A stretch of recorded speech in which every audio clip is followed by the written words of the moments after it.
Today we're going to talk about this layer of liquid that sometimes will appear in a sourdough starter. When you're making sourdough starter from scratch, there are a lot of activities going on in the jar. When the microbes have plenty to eat, they are active, and the signs of this activity are bubbles and the rising of the starter as a result of CO2 or carbon dioxide gases forming. When the microbes have consumed all the food in the flour, their activity will start to reduce. There they will begin to fall. When the yeast is hungry, a liquid layer like this can form in the starter. It generally forms on the surface of your starter. It can sometimes form in the middle of your starter or even underneath. This is called HOOCH and is harmless to the development of the starter. It is a yeast alcohol byproduct of vigorous fermentation as a result of them running out of food. If you see HOOCH, that means your starter is hungry and needs to be fed. There are two scenarios when this can happen. One is it happens very quickly, such as in a matter of days when making the starter. For example, you feed it and by the next day a HOOCH has already developed. This signifies overactivity, meaning the yeast are plowing through the food source, then entering a state of hunger at an extremely rapid rate. The first solution is feeding the starter more often. If you are feeding the starter once a day, try feeding it twice a day. If the same thing still happens, increase the feeding ratio. If you are feeding it at a 1:1:1 ratio, try to feed it at a 1:2:2 from now on. The HOOCH is a part of your starter hydration. You don't have to pour it away. Just stir it back into the starter, then feed it.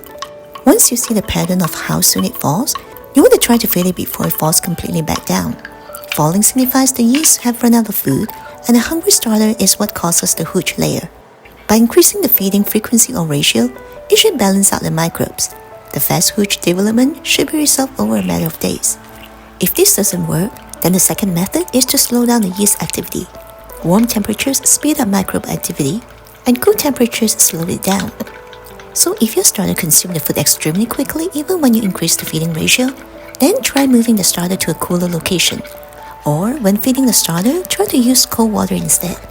The other scenario is a mature starter gets neglected for a long time in the fridge. This is the only time I would consider pouring the HOOCH off your sourdough starter if it has been stored in the fridge for a long time and the HOOCH is very dark in color.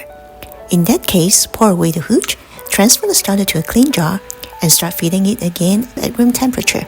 It should revive in a few days or sometimes a little longer. You do have to know that if you see a layer of liquid in your starter, it could also be water separation instead of HOOCH. Well, how can you tell which is which? And it's simple. It all depends on what happened before you see the liquid. HOOCH can only form on the starter after it has been completely covered with bubbles and has risen, fallen, and all of the bubbles have subsided. This is the only time HOOCH can be created. Water separation occurs in the early stages of creating new sourdough starter before you even get any rises or falls or even bubbles within your starter. It's caused by overhydration. That means that your starter needs to be fed more flour in proportion to the water.